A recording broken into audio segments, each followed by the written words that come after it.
Social justice movements have made taking a stand on issues increasingly important to consumers and stakeholders alike. Silence is increasingly seen as complicity. But beyond rousing statements and declarations to do better, how can companies truly transform their business models to reduce inequalities and support the rights of all people? Joining us to dig into this issue is Sanda Ojiambo, Executive Director of the United Nations Global Compact. I'll note with pride that she's also a fellow graduate of McGill University in Montreal. Welcome, Sanda.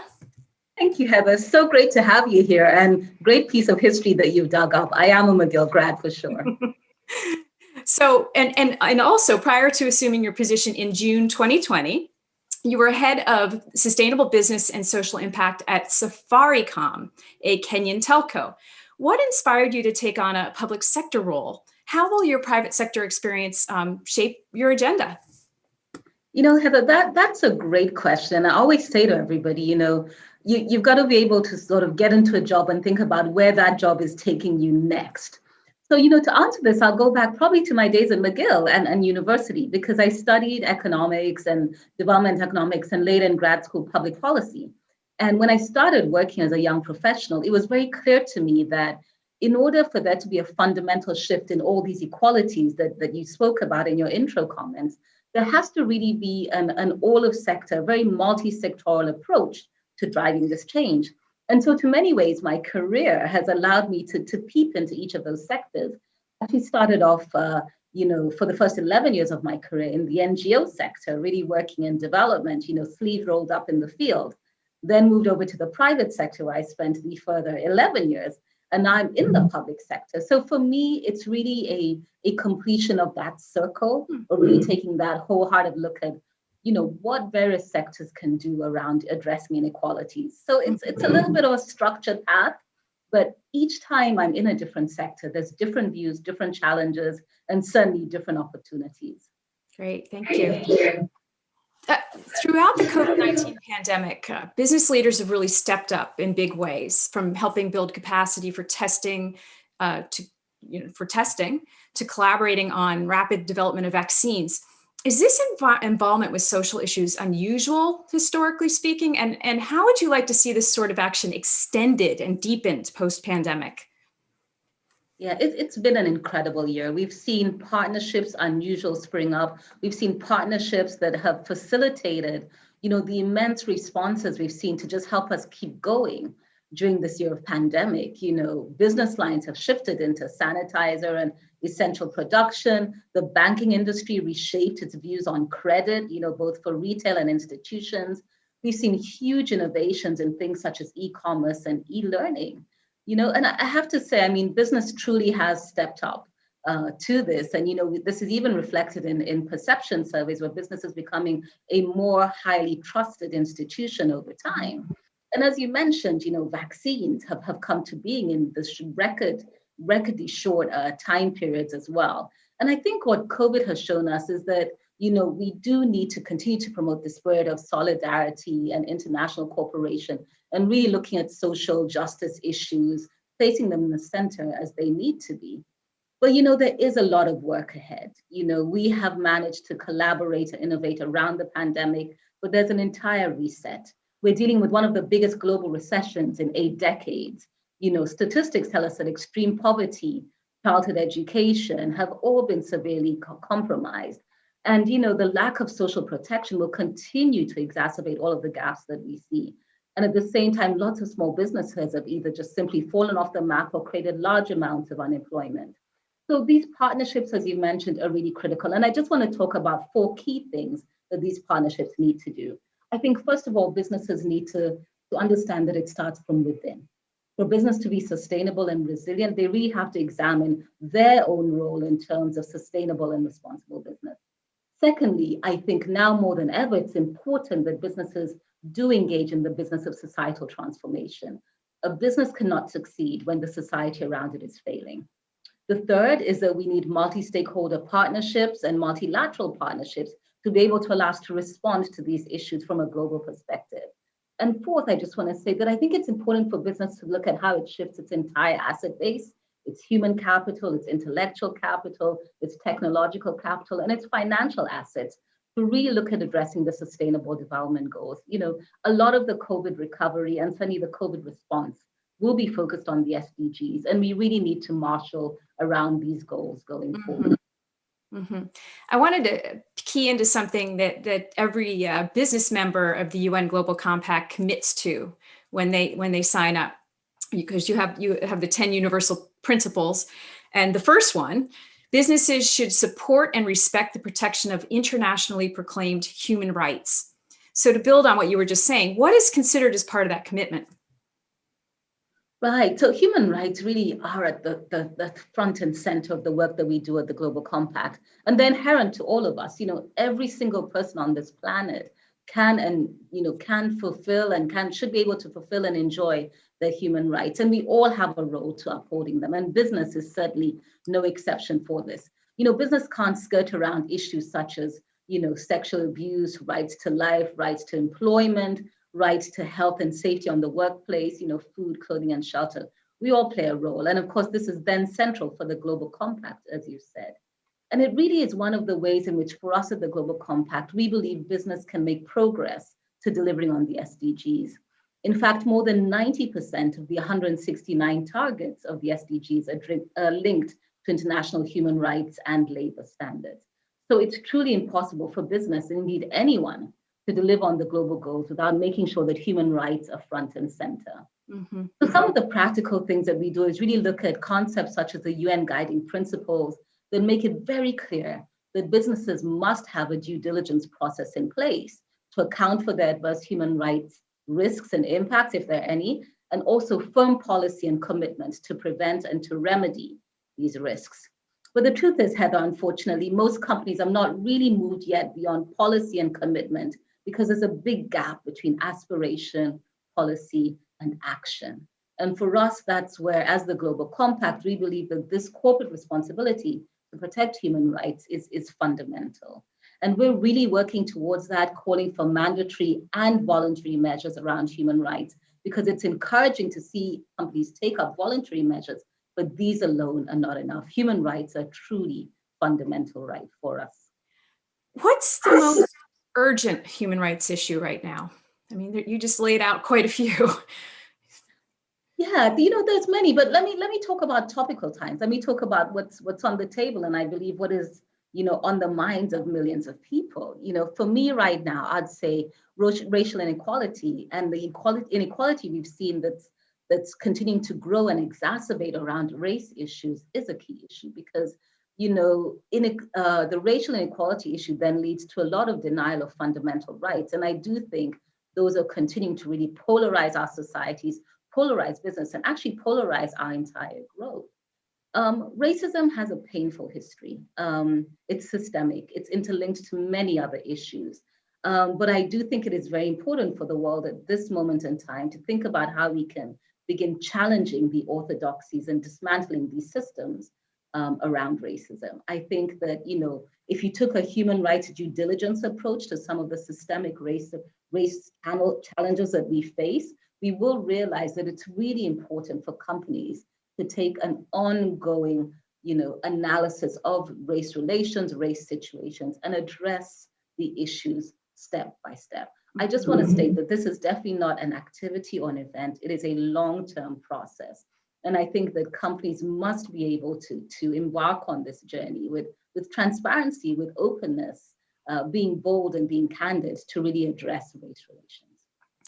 You mentioned the need for companies to develop policies, right, to handle this and have them be more than just a statement. I mean, we saw many statements in 2020. What are the components of a credible and impactful corporate human rights policy? Right. And let me start by saying, statements, policies, fundamental and great. What we now need to do is translate these policies, these papers and statements into action. Within the UN, we talk about the decade of action, but this moves beyond that. Even within companies, we must really demonstrate, adherence to everything that we say and put on paper. for that. So, first of all, it's about being transparent. It's about stating that commitment, making the company's public expression of its desire to meet, the policy issue at hand, be it human rights or any other standards. And as I said, policy must be followed by action. A policy demonstrates an intent. A policy also has to be backed by clear leadership commitment. It's important to have, a CEO and her leadership speak up about their commitment to this and make it a fundamental commitment through the company. I think what's more important is that then, actions need to follow on this. And that action should also include transparent reporting on progress in terms of challenges as well as successes. If I talk about human rights, the truth is some of the best human rights policies that we've seen within companies have been developed over time and they iterate as we go along. But I think it's important to also have senior management fully engaged, involve a cross-functional team of people working to deliver on the policy and the actions, and make sure if you're looking at issues such as human rights, that you look at both internal issues as well as external human rights issues as you go along. A good policy should also be consultative and should, as I say, be an iterative process, year-on-year review, course correct, and look forward to achieving milestones as you go along. These are not things you can mandate, right? You have to inspire people to follow them within the company. So managers can come up with these policies by consulting, but how do leaders really inspire their employees to embrace and uphold these principles proactively and not passively? Yeah, and this is, it speaks to the concept of moral leadership. I think the leaders can no longer lead by authority, given all of the tense yet very important issues that we must address through leadership. I think leadership really needs to demonstrate vision, needs to demonstrate courage, needs to demonstrate candor and transparency in what they do. So for me, top leadership engagement, top leadership authenticity around issues is absolutely critical for moving forward. And then leadership really needs to be able to engage its employees to be able to bring them along in this process. Mm-hmm. It's all about accountability. It's about measuring your action, course correcting where you haven't been able to get to. And what's often said is what you cannot measure cannot be managed. And that's why consistent reporting and transparent reporting is very critical. I think in the era of human rights, it's very important to say that human rights is a serious responsibility. It's not a nice to have. It's an imperative within businesses to protect, promote, and respect human rights. We have some great questions coming in from the audience that my colleague Sarah Golden is sending in. I'm going to go to one in a moment, but just to follow up the last question, you mentioned external, right? So what should companies require of their business partners to ensure that they are held accountable as well? Yeah, that's a great one. I often say the success of a company is only as great as its supply chain or its external partners. You certainly can no longer sit in your HQ, thinking that everything is well and not fully knowing the impact of your supply chain or what your business partners are doing. But having said that, I do recognize it is very complex. There are some large multinationals with extensive supply chains and extensive groups of business partners. But it is a critical area to introspect and take a look at for sure. I think, again, if we go back to the question of policy, as I said, you can have policy to deal with internal issues, but you also must have policy to deal with the external and your supply chain. And the extent to which you can get your supply chain or your business partners to be like-minded and to make the same commitments that you hold dear for yourself and in your H quarters will really then spread, the responsible business practice, the respect and promotion of human rights as we go along. We at the Global Compact have asked businesses and their supply chains to integrate our 10 principles in terms of the ways that they do business, and for businesses to treat their supply chains as a concrete extension of the way that they do business. And this really means, again, strong leadership commitment, strong alignment, strong relationships with your supply chains. They're not just a team that's out there delivering for you. They're a team that must share and apply the same value set and principles around doing business. Okay, let's go to one of the great questions from the folks that are watching. It's been almost 80 years since the Universal Declaration of Human Rights was drafted. With the rapid development of technology, especially with regards to climate change, what updates are required? Well, and then that's a very fair question. I think, it's been 8 years. The world is certainly fast changing, but I firmly believe that a lot of the principles still remain fundamental and still remain timeless. There's a lot of work that is going into to really examining data, technology, that fast evolving world, and what it means in terms of rights. Issues such as data privacy, for example, as we know, are key. At the UN, the Secretary General has set up a special working group to really look and interrogate this issue where, we need to have all of the key data players around us. We need to have consumers and consumer organizations. And I think it is very important. It is an emerging area. And I certainly hope that there will be, enough guidance, enough policy, enough protection to really deal with this emerging area. So I firmly agree with the person who sent in that question. Highly evolving area. How do we build on that based on the rights? I think is something that we will soon be able to see. Okay, I think probably just one more question for you, and this is from me. You could argue that the need for public and private partnerships has never been greater, right? And especially for advancing human rights. But their relationships are really hard, they're complex. Can you point to examples of relationships that have been particularly successful? And what are the elements of success as we address this issue? Thanks, Heather. That is a truly a great question. And as I said when I started, I've worked in now all three sectors. I've worked in civil society, I've worked in the private sector, and I've worked now in the public sector. I think one of the biggest challenges is we don't always necessarily speak the same language. And that is, I think, one fundamental that needs to be addressed and to be crossed over. Be that as it may, over the last couple of years, we've seen great examples of this kind of collaboration. But allow me to just point to the Sustainable Development Goals as one singular platform that creates the opportunity for government, for the UN, for the private sector, for civil society to all sit at the table around this issue called progress for humanity, and look at what we can all collectively do to this. So I think the goals have been an important table to bring together similar jargon, similar objectives, similar success criteria to have us all participate together.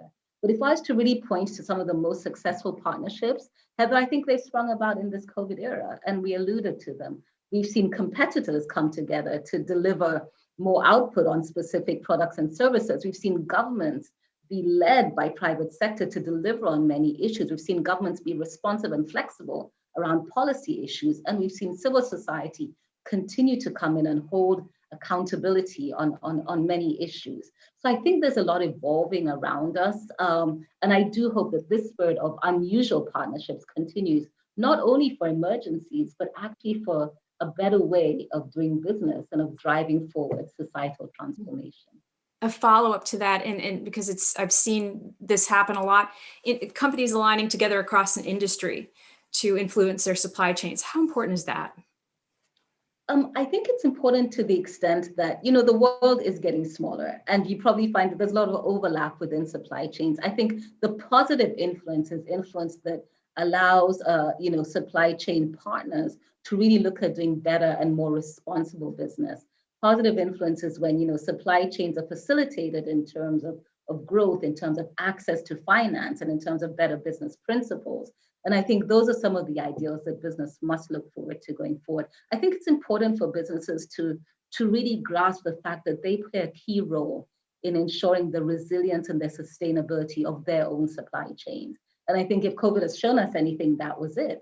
We are as fragile as our supply chain. And it's really businesses do need to take a look at this and see how we can better support our supply chains. I'm going to sneak in another question here for you. It's a very specific one. Someone asking about the healthcare sector and needing to sort of step up with their environmental justice issues. And we all know, of course, healthcare is a big focus right now. What would you like to see the healthcare sector address more thoughtfully in the year ahead? Right. So a fast moving sector, obviously, in the context of COVID, but certainly not to downplay the fact that there are many other areas in which the health sector is involved and engaged. Again, just going back to the policy issue, again, also very fast moving policy environment. And I think what is often the case is, sometimes business and innovation will lead, and then we'll find what are the policy frameworks that we do need to put in place here. For me, I'd like to say that, the health response needs to be seen in the bigger context of the overall, response and recovery around COVID. And just to ensure, as I always say, that these practices and these innovations that have taken place over time continue to be environmentally sound, that there's, due consideration has been taken to human rights as we go ahead in this innovation process, to environmental rights. I know there's been a lot of issues around waste management, particularly with regard to masks in a couple of areas. So we still do need to take, a step back and look at what have we learned from this urgent and very much needed emergency response. But what are the safeguards we need to put in place so that should it happen again, we're very aware of what policy environment and what practices we need to safeguard as we go ahead. Great. Thank you so much for sharing your knowledge with us today. I very much look forward to hearing more about your agenda as you get more into your role. Thank you. Thank you very much, Heather. Thank you for having me.